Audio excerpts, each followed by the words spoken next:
The planet Kao was a world of peace. Located at the edge of the known galaxy, far from the major star systems where powerful alien empires thrived, the people of Kao, known as the Kalins, were not a martial race. They were farmers, artists, and teachers, dwelling in cities of white stone and blue glass, surrounded by verdant fields stretching for miles. For thousands of years, they lived in harmony, believing the galaxy was a quiet place where everyone followed the rules of kindness. But that peace was shattered on a Tuesday morning.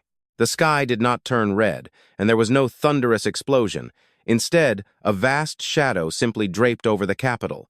A gargantuan ship, resembling a jagged piece of coal, emerged from the clouds. It was the flagship of the Vorox, a ruthless race of spacefarers who traveled from planet to planet, taking whatever they desired. The Vorox did not speak. They did not negotiate. They only took. Kao had no army. Only a small police force equipped with stun batons, nothing capable of stopping a starship the size of a mountain. Within hours, more Vorox ships arrived. Thousands filled the sky like hungry insects. They began landing in the fields, crushing crops and destroying the beautiful glass buildings. The leaders of the Kalins tried to send a message to the Galactic Council, a large group supposedly committed to keeping the peace. They begged for help. They sent signals into the deep darkness of space, calling out to anyone who might save them. The Galactic Council received the message but did nothing. The High Lords of the Council, the line of Cumbra, sat on their golden thrones on a distant planet, reviewing maps. One of them, a tall, four-eyed alien, shook his head. "Kao is too far," he said. "The Vorox are too strong. If we send our ships to help, we will lose many soldiers. It is better to let Kao fall. It is just one small world." The other leaders agreed. They turned off the screens and returned to their dinners. They assumed no one would come. They assumed the Kalins were alone on the surface of Kao. The situation worsened. The Vorox soldiers were tall, strong, and covered in thick armor. They began rounding up the Kalin people. The Kalins were terrified, huddled together in the ruins of their cities, staring at the sky in hopes of a miracle. But the sky remained dark. The Vorox laughed. They knew the council was too afraid to fight them. They felt like masters of the universe. One young Kalin girl named Era sat on the ground of what used to be her school. She had a small radio she had built herself. She was still broadcasting a distress signal. "Help us," she whispered into the microphone. "Please, someone, help us! We are dying here!" She did not expect an answer. She had heard the news that the council had turned their backs on them. She felt a deep sadness, a cold weight in her chest. The galaxy was a cruel place, and her people were about to vanish forever. Suddenly, her radio emitted a strange sound. It was not the static of empty space. It was a clear, sharp sound. Then, a voice followed. It did not resemble any alien voice she had ever heard. It was deep, calm, and very firm. "This is United Terran Command," the voice stated. "We hear you, Kao. Hold on. We are coming." Era stared at the radio. Terran! She had never heard such a name. She looked at the old maps of the galaxy, far, far away in a tiny corner of the map that everyone had ignored. There was a small yellow star called Sol. Around it was a planet called Earth. It was a place most aliens considered primitive and unimportant. The Council did not even bother to invite humans to join them because they deemed them too aggressive and untidy. The Vorox commander, a giant creature named Cork, also heard the signal. He laughed so hard that his armor rattled. "Humans!" he shouted to his troops. "Let the little monkeys from the dirty ball come. We will turn their ships into scrap metal and use their bones for toothpicks." The Vorox soldiers cheered. They were not afraid. The humans had only a few ships, used mostly for mining and trade. Or so everyone thought. But deep in space, between Earth and Kao, something was happening. A massive ripple appeared in the fabric of reality.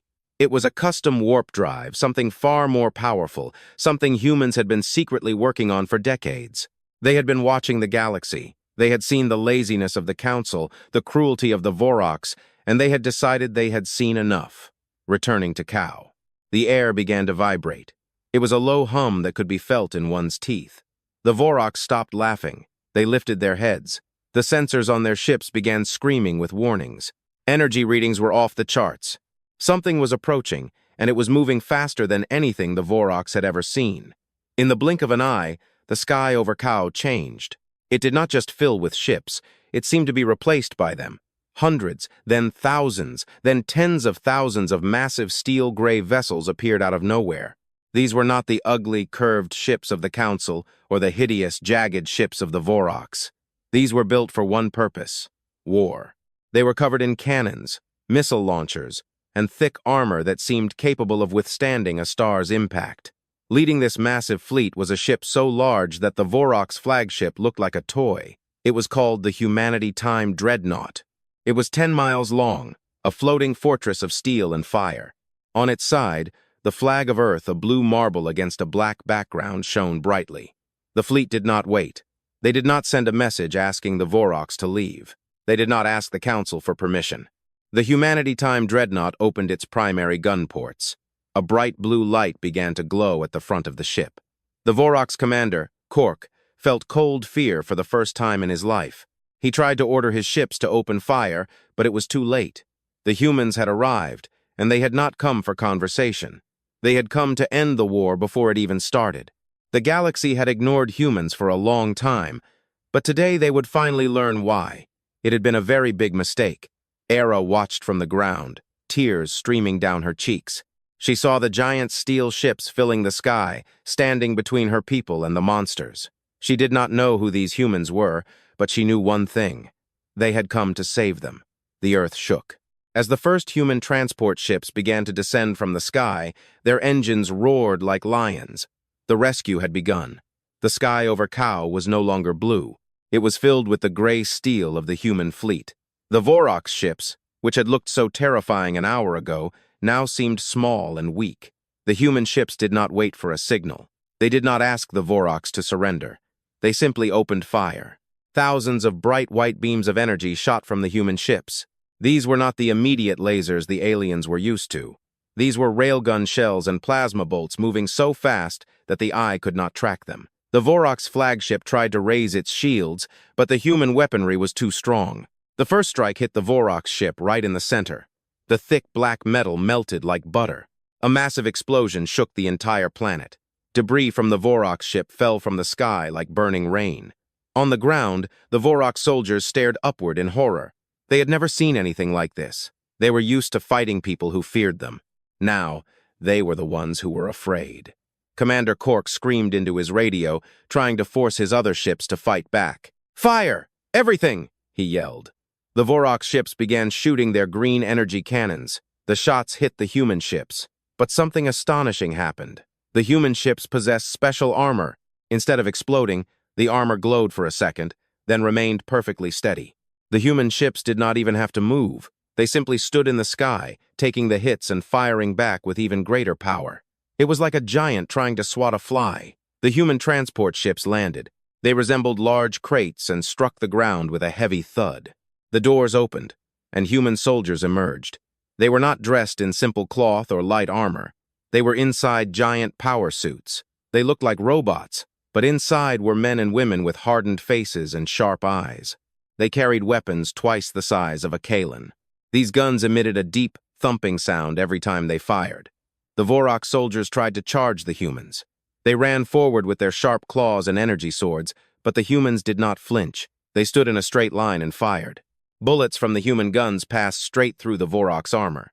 One human soldier in armor with a skull painted on his helmet stepped forward. He grabbed a Vorox soldier by the neck and threw him 50 feet into the air. The humans were faster, stronger, and far more brutal than the Vorox had anticipated. Era watched from her hiding spot. She saw a group of Vorox soldiers trying to corner several Kalan children. She wanted to help, but she had no weapon.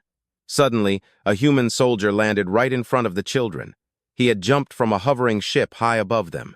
His jetpack let out a loud roar upon landing, raising a cloud of dust. The Vorox soldiers fired at him, but the bullets simply bounced off his chest. The human raised his arm, and a flamethrower attached to his suit released a long stream of fire.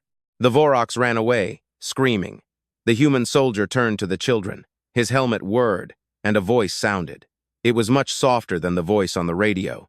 "It is all right," he said. "We are here. No one will hurt you anymore." He reached into a pouch on his belt and pulled out a small chocolate bar. He gave it to the smallest child. Even in the middle of a war, humans were kind to the weak. This was something the Council and the Vorox had never understood. Humans could be the most dangerous monsters in the galaxy, but they could also be the best of friends. High above the planet, the battle was almost over.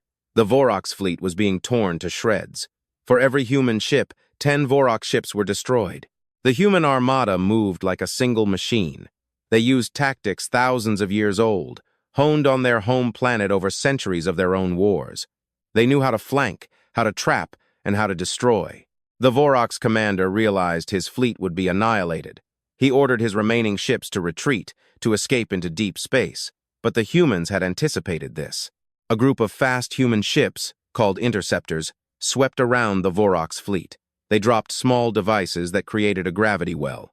The Vorox ships tried to jump to warp, but failed. They were trapped. The humanity-timed dreadnought moved slowly forward, like a predator closing in on its prey. Its main gun began to glow with a bright purple light. It was a planet-crushing weapon. Although they used only a fraction of its power today, the purple beam struck the center of the Vorox formation. In space, there was no sound, but on the planet below, everyone saw the flash. It was brighter than the sun. When the light faded, half the Vorox fleet had vanished. Not damaged, not broken, but simply gone. They had turned to dust. The remaining Vorox ships stopped firing. They powered down their engines. They knew there was no point in fighting anymore. They had met something far more dangerous than themselves. The Galactic Council, watching through their long-range sensors, was silent. They were in shock. They had always considered humans just a noisy, small race that liked to build things. They had no idea that Earth had spent the last 100 years building the most powerful fleet in history. The Council leader, an alien with 4 eyes, felt his hands tremble. "What have we done?" he whispered. "We ignored them. We looked down on them, and all this time, they were becoming gods of war." Returning to Kao, the human soldiers began clearing the cities. They worked quickly and efficiently. They deployed medical tents and began feeding the hungry Kalans. They did not ask for money or the planet's resources. They simply helped. Era approached the soldier who had saved the children. "Why did you come?" she asked in her simple language. "The council said we were not important. Why did you risk your lives for us?" The soldier removed his helmet. It was a man with short brown hair and a scar on his cheek. He looked tired, but he smiled at her. "Because on Earth, we have a saying," he said. "No one stands alone. It does not matter how far away you are. If you call for help, and it is the right thing to do, we will come. And we brought a couple of big guns so that everyone understands that the galaxy is a very large place, and for a long time, it was cold and lonely. But as the sun set over the liberated planet of Kao, the people knew that everything had changed. The humans had arrived, and the galaxy would never be the same. The Vorox were defeated, but the true story was only beginning. Humans were now part of the galactic stage, and they would never be ignored again. The galaxy shuddered, not because humans were evil, but because they were strong enough to change everything. Word of the Battle of Kao spread through the galaxy like a wildfire. Every space station, every colony, and every palace heard the news. The Vorox, the monsters who had bullied everyone for centuries, had been crushed in a single day.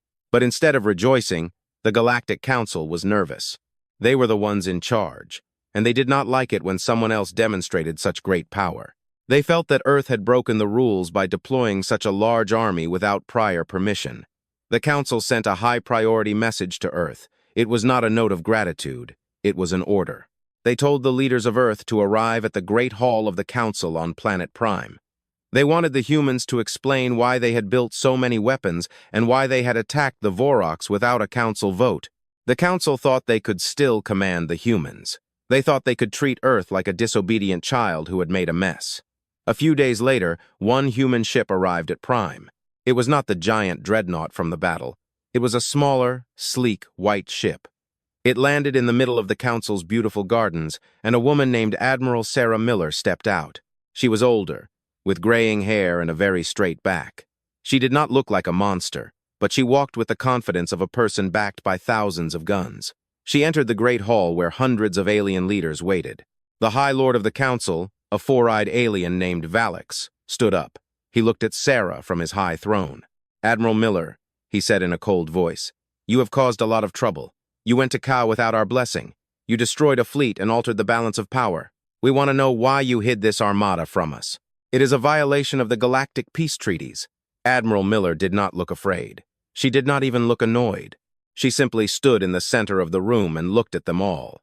"Peace treaties?" she asked. Her voice was calm, but it reached every corner of the hall. We watched the screens.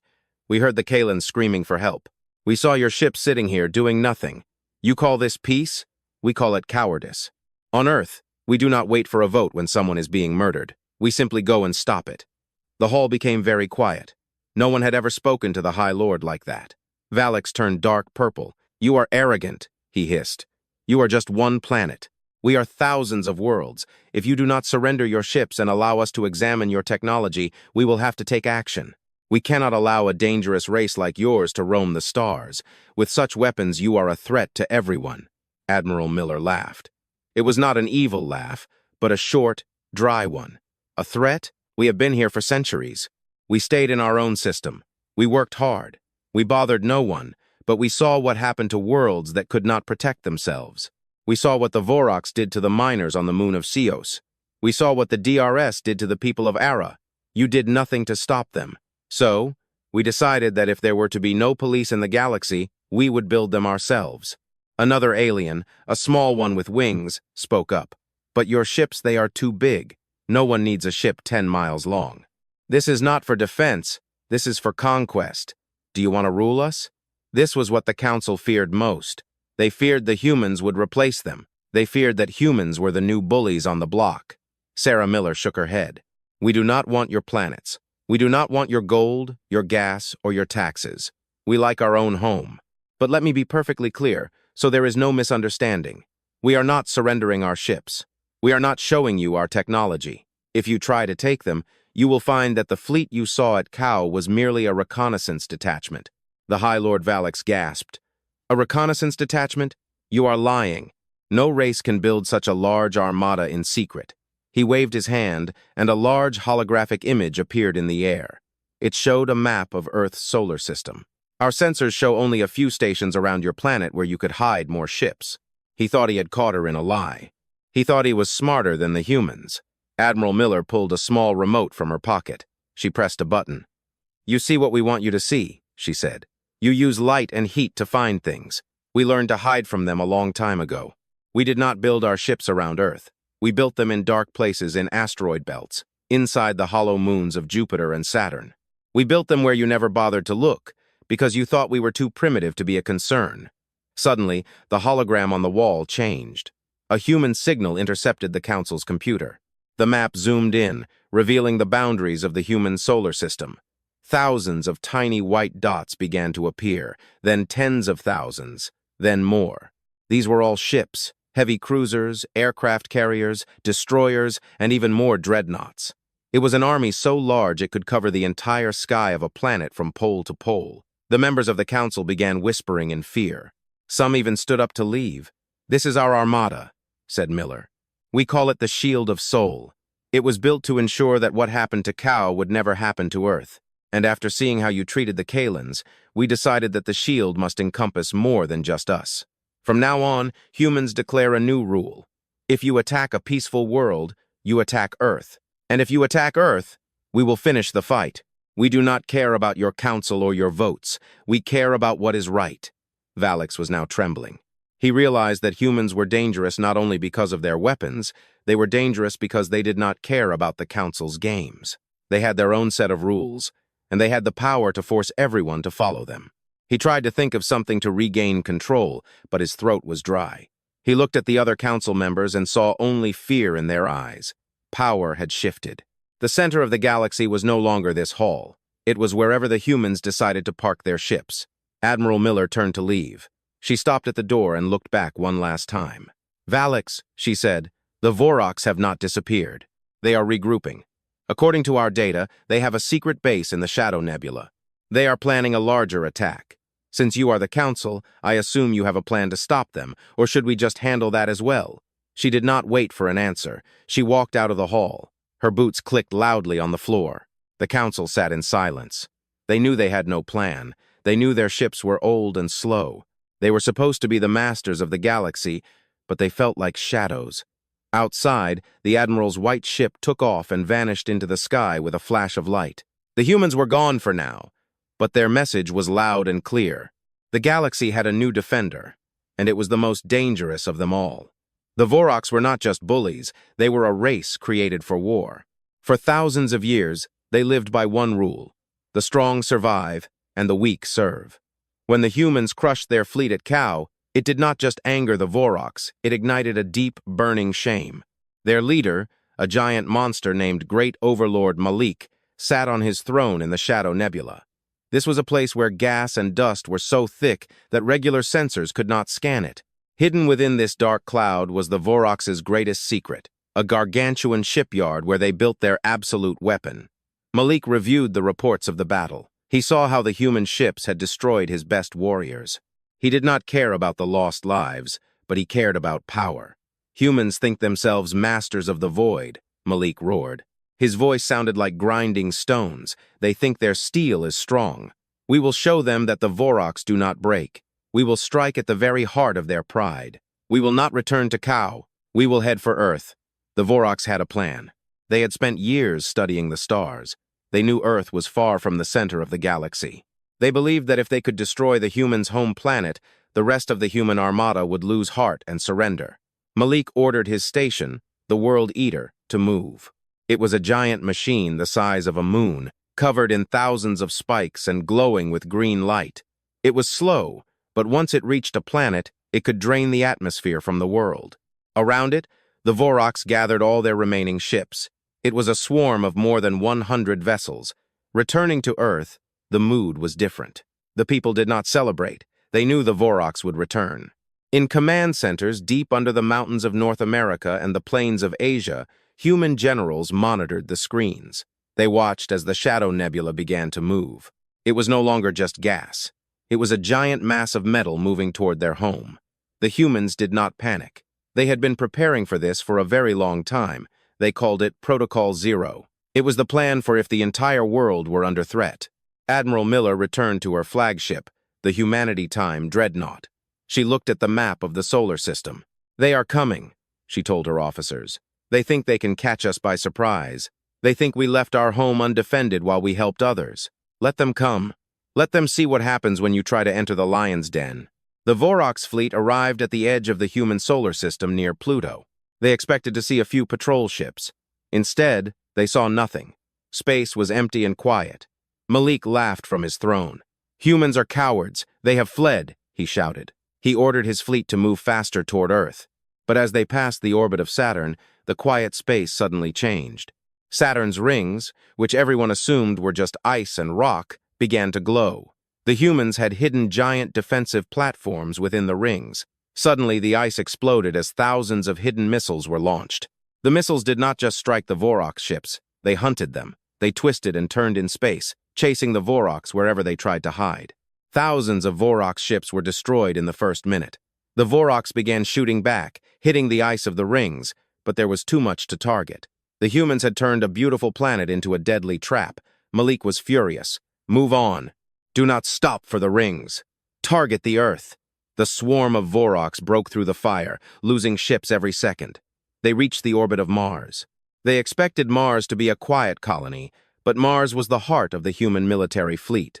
The red planet possessed more than just ships. It had a spear. It was a giant railgun built into a canyon hundreds of miles long.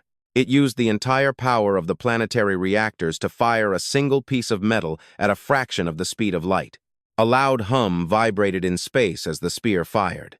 A massive chunk of solid tungsten shot from Mars. It struck the Vorox World Eater station right in the side. The impact was so powerful that it did not just cause an explosion, it sent a shockwave through the entire Vorox fleet. The giant station groaned as its metal frame bent. It had not yet exploded, but it was severely damaged. The Vorox were in shock. They had never seen a weapon that used an entire planet as a base. Admiral Miller saw the impact on her screen. "Now," she said, "all ships to battle. From the shadows of the moons, from the dark side of the sun, and from hidden stations in the asteroid belt, the true human armada appeared." These were not just the ships the Council had seen on the hologram. These were all the ships Earth had ever built. There were millions of them. Small fighters, medium cruisers, and massive dreadnoughts. They surrounded the Vorox swarm from all sides. This was no longer a battle. It was a wall of steel closing in. The human pilots were not like the Council pilots, who fought for money or land. The humans fought for their families, their history, and their home. They flew their ships with a wild energy the Vorox could not match. Human fighters dove into the middle of the Vorox formations, spinning and firing with perfect accuracy. The larger human ships moved in pairs, covering each other and using their powerful shields to protect the smaller ones. It was a dance of destruction. Malik realized he had made a terrible mistake. He thought humans were dangerous because they had big ships. Now he understood they were dangerous because they were smart. They had turned their entire solar system into a fortress. Every stone, every moon, and every planet was a weapon. The Vorox had not attacked a planet. They had walked into a giant machine built for their destruction. He tried to order a retreat, but human interceptors had already blocked the warp lanes. There was no way out. The Humanity-Time dreadnought moved to the forefront. It confronted the damaged World Eater station. Admiral Miller looked at the giant monster on her screen. Malik screamed, his face full of hatred. Miller did not scream. She felt no hatred. She felt only the burden of her duty.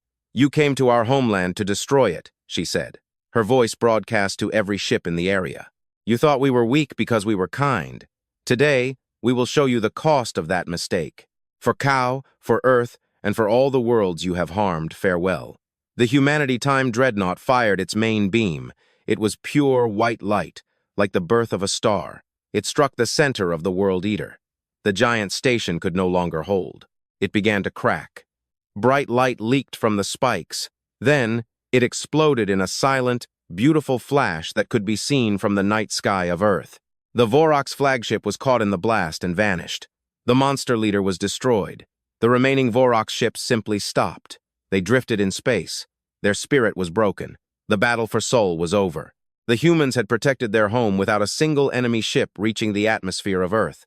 As the human ships moved among the debris, picking up survivors and clearing space, the people of Earth stared at the stars. They knew they were safe, but they also knew the rest of the galaxy was watching. They had shown their teeth, and the galaxy now knew that although Earth was a place of beauty and peace, it was also the most dangerous place in the universe for those who brought war to its doorstep. The Great War had finally ended.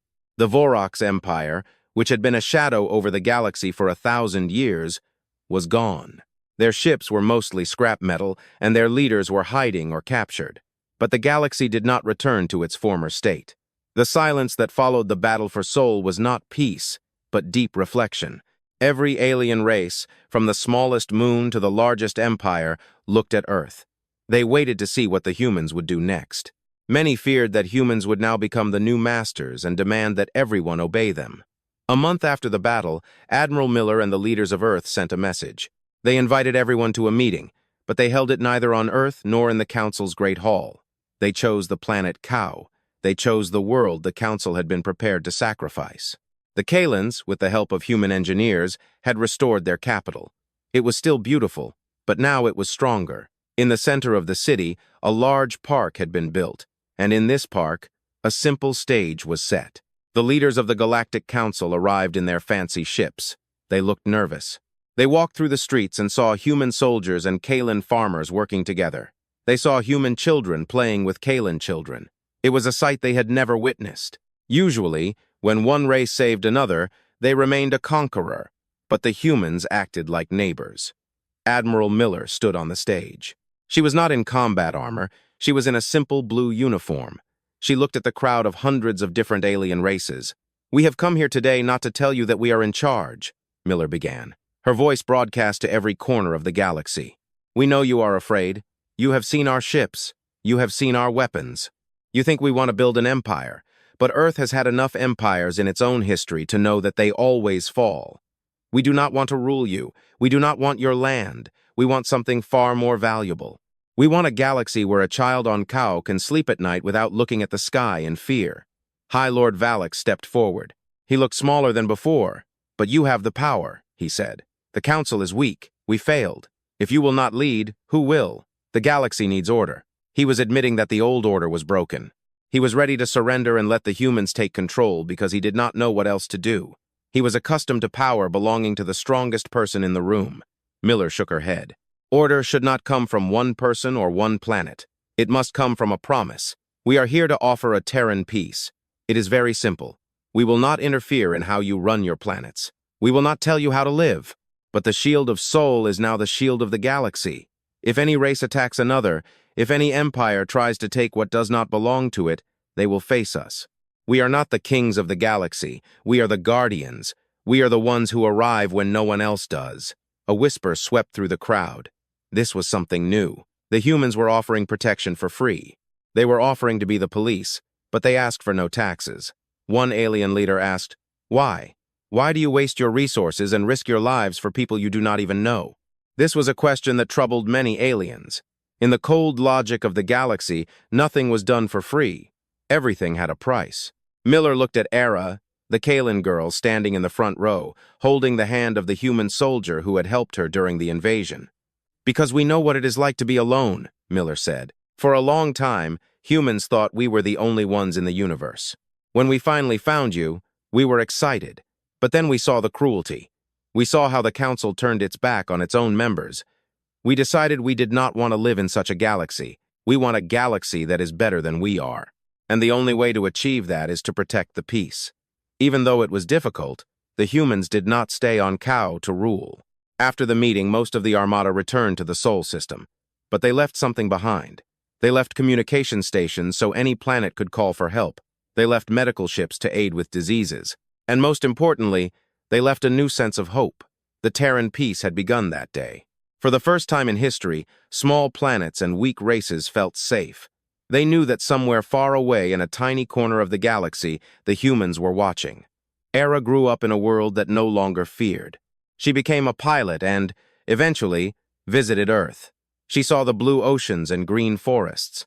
She saw schools where children learned about the Great Rescue of Kao. She realized that humans were not the most powerful or dangerous simply because of their big guns. They were powerful because they had hearts as big as the stars. They were a race that had seen the worst of war and decided to choose the best of peace. The Vorox never returned. Other warlike races thought about attacking, but then they remembered the flash of light that destroyed the World Eater, and they decided to stay home. The Galactic Council changed too. They stopped being a club for the rich and powerful and began to truly listen to the problems of the small worlds. They knew that if they did not do their job, the humans would. And that was a powerful motivation to become better. Over the years, the story of the day the Earth's armada arrived became a legend. It was told on thousands of worlds, in hundreds of different languages. It was a story of a race everyone ignored until they could be ignored no longer. It was a story that being dangerous is not the same as being evil. The galaxy still shuddered when human ships flew by. But it was no longer a shudder of fear. It was a shudder of respect. The humans had arrived, and they had brought the light. In the deep void of space, the humanity-time dreadnought continued patrolling. Admiral Miller, now retired, sat on her porch on Earth, looking at the night sky. She knew that there was always someone calling for help, and she knew that somewhere in the fleet, a young captain was saying, "Engage! We are going." The humans were no longer alone, and as long as they were around, no one else had to be alone. The galaxy had finally become a home for all. Although the Great War with the Vorox had ended, the galaxy remained a very large and complex place. Many years had passed since the beginning of the Terran peace. A new generation of humans had grown up on Earth. They had never known a time when humans were alone in the solar system. For them, the stars were not just points of light, they were places where friends lived. But although for most things were peaceful, in the corners of the universe, old shadows remained. Deep in a sector called the Frontier, a new problem was growing that would test the humans again. The Frontier was full of lawless groups and space pirates. These were people who did not like the Terran peace because it prevented them from stealing. Among them was a group called the Syndicate. The Syndicate consisted of many different alien races who cared only for money. They had found a way to build a weapon that could jam human communication stations. They knew that if the humans could not hear the cries for help, they would not come. Slowly, the Syndicate began taking over small mining moons, forcing the people there to work as slaves. One of these moons was called Zura. It was a cold, rocky place where people mined crystals used for medicine. The Syndicate invaded on their fast black ships. They destroyed the local defensive towers and told the people that Earth had forgotten them. "Look at the sky," said the Syndicate leader, a brutal alien named Vex. "Do you see the silver ships? Do you see the human heroes? They are far away, and their palaces are beautiful. They do not care about a rock like Zura. The inhabitants of Zura tried to send a message, but their radios only emitted a buzzing sound. The Syndicate's jamming was working. For months, Zura was a prison. The people were exhausted and hungry. They began to lose hope. They began to believe the Terran peace was just a dream that had ended. But the Syndicate made one mistake. They forgot that humans rely not only on technology, they also rely on each other. A young human medic named Leo was working on Zura when the Syndicate invaded. He hid in the tunnels along with the miners. Leo knew he could not fight the Syndicate alone. He was just a doctor, not a soldier. But he was a human, and humans are very good at fixing broken things. He found an old, rusty mining probe used for checking deep crystals in the ground. It did not use radio waves for communication. It used physical vibrations through the rock. Leo spent weeks secretly modifying the probe. He did not send a signal into the sky. He sent a signal through the very ground of the moon, hoping it would reach the nearest jump gate station. The signal was weak. It was just rhythmic tapping, like a heartbeat. But at a human outpost thousands of miles away, a young officer named Captain Sarah Chen noticed it. She was not watching the radar. She felt the vibration in her coffee cup. She checked the sensors and realized it was code. It was the old Morse code from ancient Earth history. It read, "Zura is falling. We are here. Send help." Captain Chen did not have a giant fleet. She had only a small group of 3 ships called the Vigilance Squad. But she did not wait. She knew the rules. If someone calls, you go. She ordered her ships to jump to Zura. When they arrived, they saw the Syndicate fleet orbiting the moon. There were 50 Syndicate ships against Chen's 3. Vex, the leader of the Syndicate, laughed when he saw the small human ships. "This is the Great Armada?" He mocked over the open channel. "3 little boats. You should have stayed home, Captain." Captain Chen did not laugh in return. She was calm. "We are enough," she said. The Syndicate ships began firing. They were fast and used dirty tactics, trying to surround the human ships. But humans had trained for this. Their ships were small but built with the same technology as the big dreadnoughts. They were incredibly hard to hit. Chen's ships danced through the enemy fire, using their engines to move in ways that seemed impossible. They did not just fight, they protected the moon's atmosphere so that not a single stray shot hit the people below. The battle was intense. One of the human ships took a hit to its engines and began to drift. The Syndicate ships closed in like sharks. Sensing prey, Vex prepared his main gun to finish them off, but then space behind the human ships began to ripple. It was not just one ship passing through, it was a massive wave of energy. The Syndicate's jamming device, located on their main ship, suddenly exploded.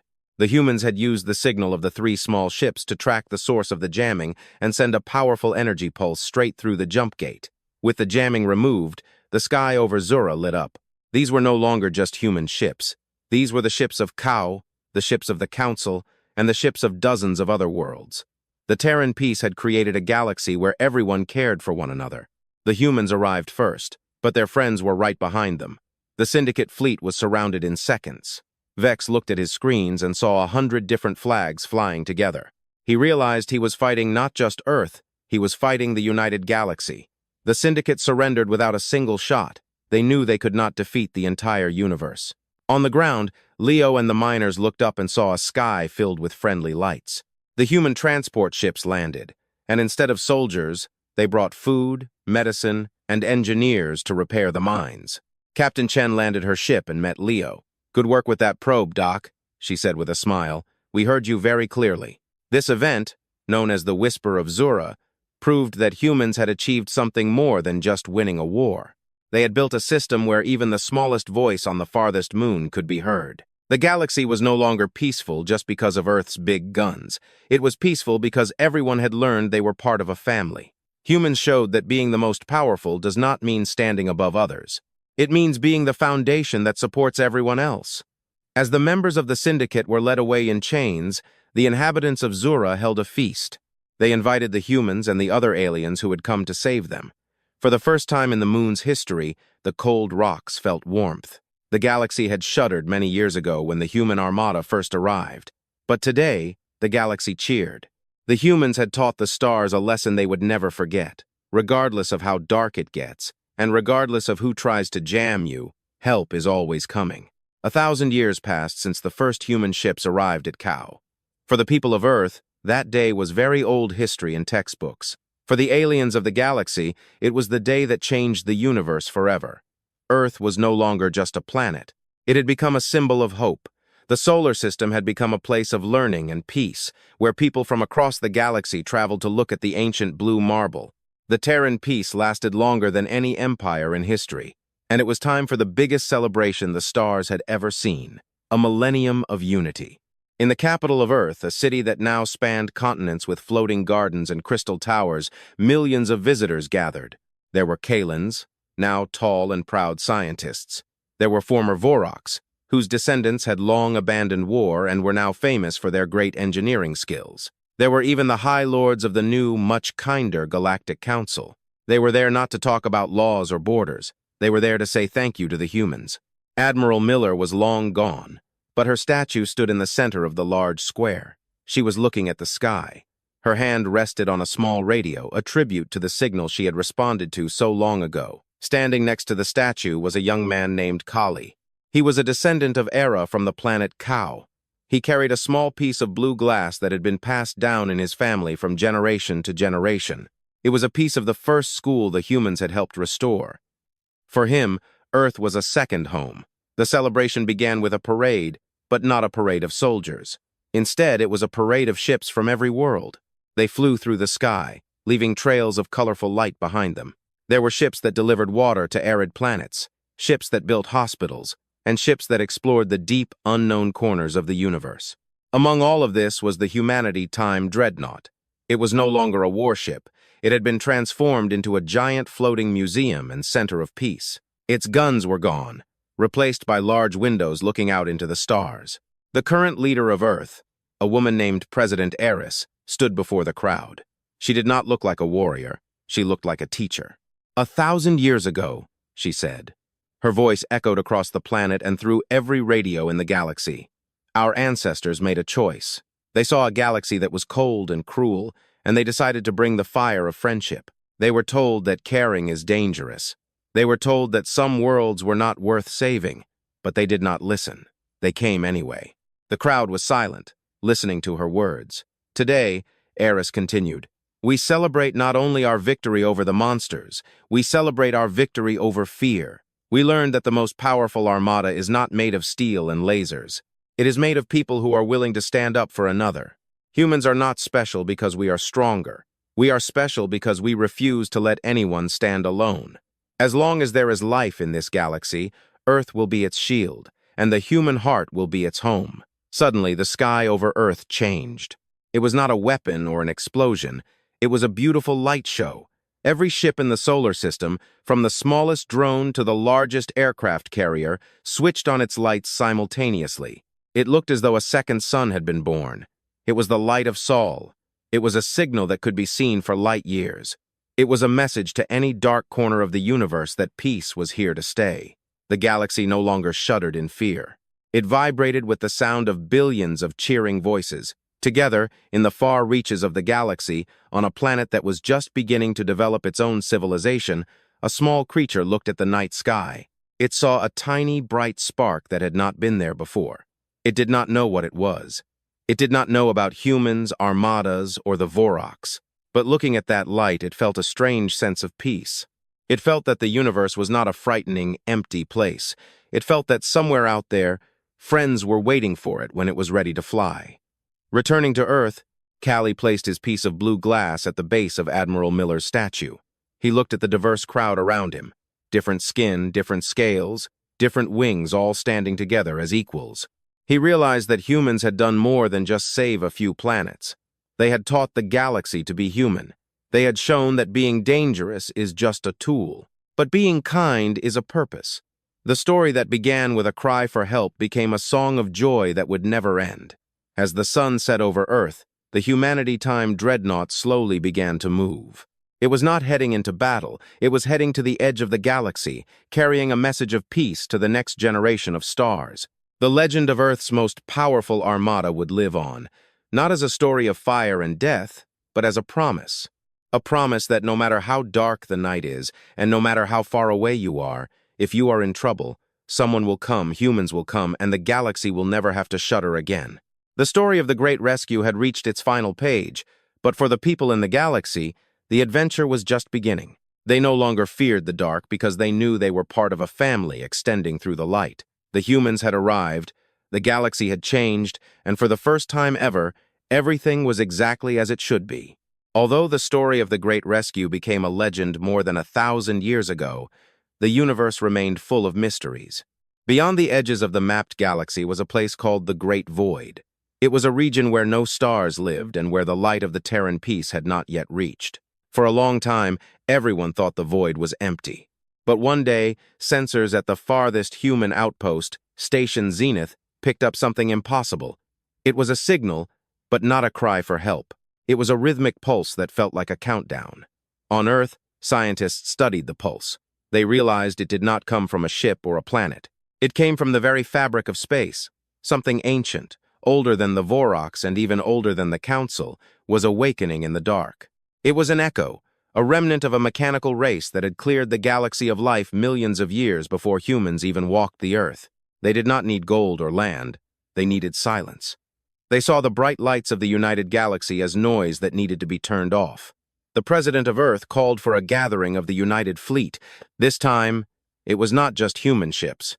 The fleet consisted of thousands of different designs from across the galaxy. They called it the Armada of Unity. Leading this fleet was a new flagship, Legacy of Soul. It was even larger than the old dreadnoughts, but was built using the advanced technology of every peaceful race. It carried human armor, Kalan energy shields, and Vorox thrusters.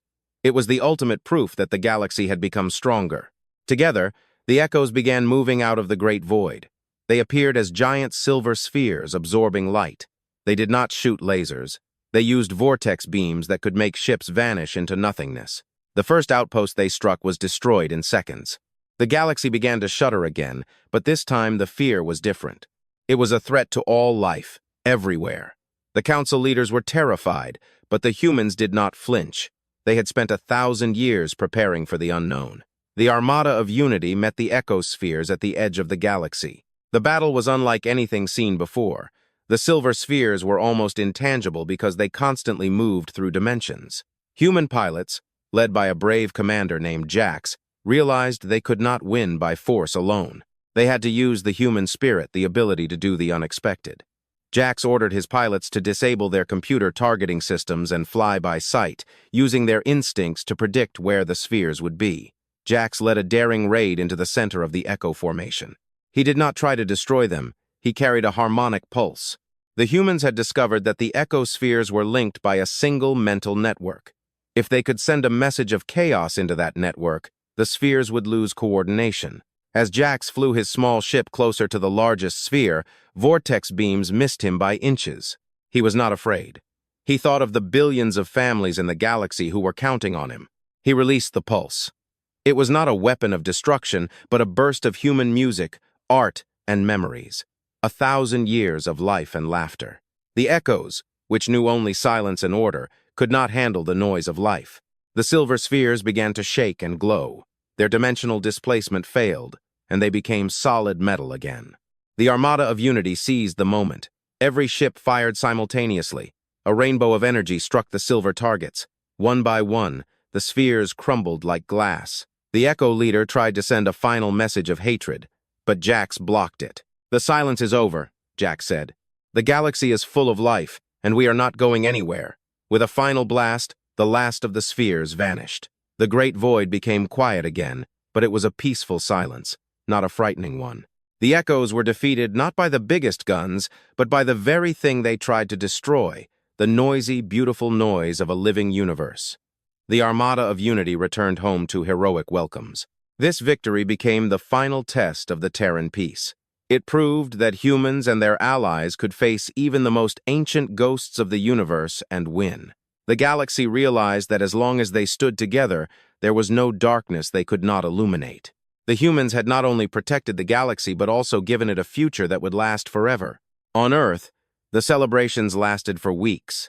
But in the middle of the celebration, Jax took his ship to the quiet side of the moon. He looked at the vast, infinite universe.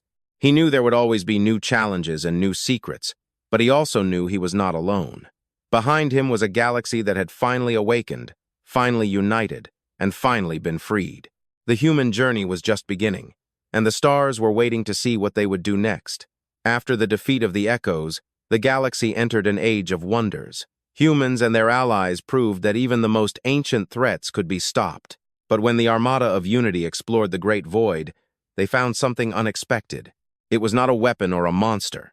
It was a bridge. In the very center of the void lay a giant structure of white light.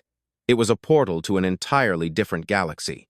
For the first time in history, the humans of the Milky Way realized that they were not just one home, but one room in a very large mansion. Humans, being curious by nature, wanted to see what lay on the other side, but they were also cautious. They did not want to send a warship into a new home. President Eris decided to build the Messenger of Soul Times. This ship was built not with guns or missiles, but with the most advanced scanners, translators, and gifts from all the worlds of the Alliance. It was a peace ship, designed to deliver the message of the Terran peace to those who lived behind the Bridge of Light. A young woman named Alara II, named after the hero of Kao, was chosen to lead the mission. She was a diplomat, trained to speak many alien languages. When the Messenger of Soul Times touched the white light, the ship did not shake. Instead, it felt like a warm breeze blowing through the corridors.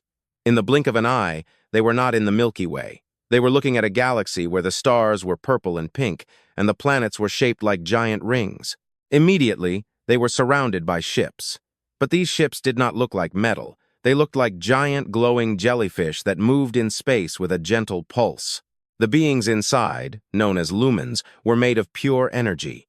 They did not use radio. They communicated through colors and feelings. At first, Alara II was overwhelmed. How do you tell a being made of light that you have come in peace? How do you explain the history of Earth to someone who has never seen a stone? Alara, too, remembered the lessons of Admiral Miller. She did not use a screen or a speaker. She opened the observation deck of the ship and stood there, simply letting the lumens see her. She felt a wave of curiosity roll over her, a pink glow from the alien ships.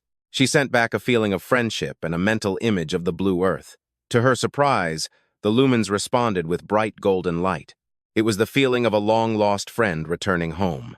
The lumens had been waiting for someone to cross the bridge for millions of years. The lumens showed Alara II their world. It was a place where there was no hunger or war because everyone was connected through their light. But they were lonely. They had seen many civilizations rise and fall in the universe, but they had never seen a race like the humans. A race so different, yet working so hard to unite others. The lumens told Alara II that they had been watching the Milky Way from afar, hoping someone would find the bridge. For now, the meeting was peaceful. A group of dark matter beings living in the spaces between galaxies saw the bridge open. These beings, the Umbra, hated light and life. They began to swarm toward the gate, hoping to use it to invade the Milky Way. Alara II realized that the bridge had now become a danger. If the Umbra passed through, the entire world they had built would be destroyed. She contacted Earth, telling them to prepare the Armada of Unity. The humans and their allies arrived at the bridge just as the first shadows of the Umbra touched the light. This was a new battle. The Umbra could not be hit by physical bullets. But the lumens showed the humans a secret. They shared their energy with the human ships, turning the Armada of Unity into a fleet of light. The human ships glowed with the same purple and pink colors as the new galaxy. When the ships fired, they did not shoot lasers. They shot beams of pure joy and memories that dissolved the shadows. The battle was short because darkness could not withstand the united light of two galaxies. The Umbra were pushed back into the Great Void, and the bridge was sealed with a permanent energy shield from the lumens. Humans and lumens established a connection spanning the universe. It was no longer just a Terran peace, it was a universal peace. Humans became bridge, builders, those who linked different forms of life. Alara II returned to Earth as a hero. She brought with her a small, glowing seed from the lumens. When it was planted in the soil of Earth, it grew into a tree that glowed with a soft light at night. It was a reminder that no matter how far they traveled, humans would always find a way to make friends. The galaxy did not just shudder with respect. It glowed with the light of 1,000 suns. The human armada was no longer just a group of ships. It was a beacon for the entire universe. When the sun rose over a peaceful Earth, the children looked up and saw 2 moons in the sky, the real moon and the distant glow of the bridge. They knew that one day they would be the ones to walk through the light and meet new friends. The story of Earth's most powerful armada became the story of the universe's greatest family. And as long as the stars continued to burn, this family continued to grow, guided by a small, brave planet that dared to care when no one else would. The discovery of the other galaxy and the lumens brought a golden age that lasted 10,000 years. Humanity evolved. They were no longer just creatures of bone and blood. They learned to harmonize their spirits with the energy of the stars. The United Terran Command now became the Universal Council of Harmony. But when the universe reached a state of perfect peace, a new and final challenge appeared. It was not a monster, a pirate, or a ghost of dark matter. It was the universe itself. The stars began to age, and the light was slowly fading. It was the great cooling. The energy fueling the galaxies was ending. The lumens were the first to feel it, as their glow began to dim. The council gathered on Earth, which had been preserved as a sacred world, a garden. All races were there, seeking an answer. They had defeated war, hunger, and hatred. But they did not know how to defeat time. They looked at the humans, the race that always found a way. When all seemed impossible, the humans did not disappoint them. The greatest human scientist, an old man named Salen, proposed the final project, Star Rebirth. He proposed that they should not just try to save one planet or one galaxy. They had to use the united power of the universal peace to restart the heart of the universe. To do this, they needed to build a machine so large that it would use the gravity of black holes as its gears. They called it the Cradle of Eternal Time. It was the last and most powerful project of the Armada that had once been built only for war.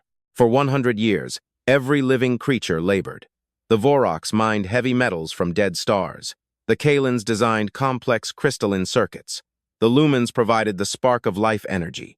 Humans coordinated everything, acting as the glue that held the project together. The Cradle of Eternal Time was built around the center of the universe, a massive ring of light and steel spanning dimensions. It was the ultimate weapon, but its target was death itself. When the day came to activate the Cradle of Eternal Time, the universe was very dark.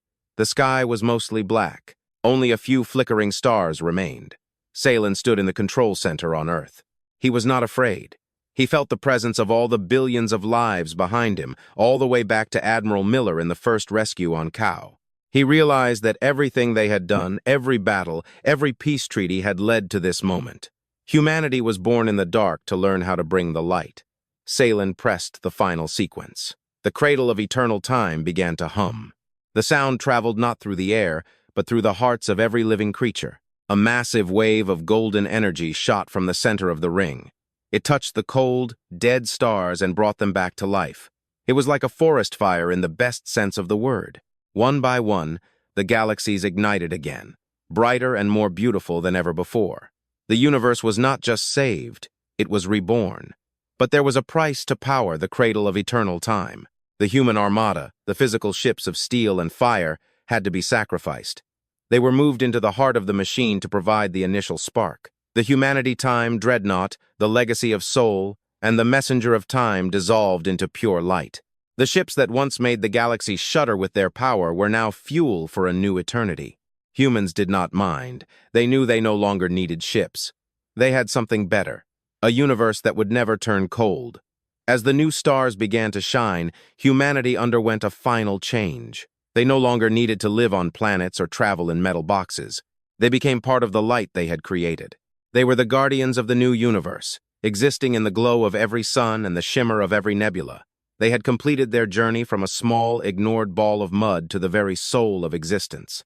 The dangerous armada became a universal spirit on a new planet, in a new galaxy. A young girl, once more, looked at the bright, colorful sky. She saw a constellation that looked like a blue marble. She felt warmth and safety, as if a giant hand were gently protecting her world. She did not know the name Earth or the word human, but she knew she was loved. She knew that every time she looked at the stars, she saw the eyes of those who had come before to ensure she would have a tomorrow. The story of the Armada that arrived when no one else would finally reach its true ending. This was not a story of ships or war, but a story of the power of caring. The galaxy shuddered, then it cheered and, finally, found peace. In the new, eternal universe, humans were everywhere and nowhere. A silent promise given through the ages, no one is alone, and in the light of the newborn suns, The universe smiled. Back the end.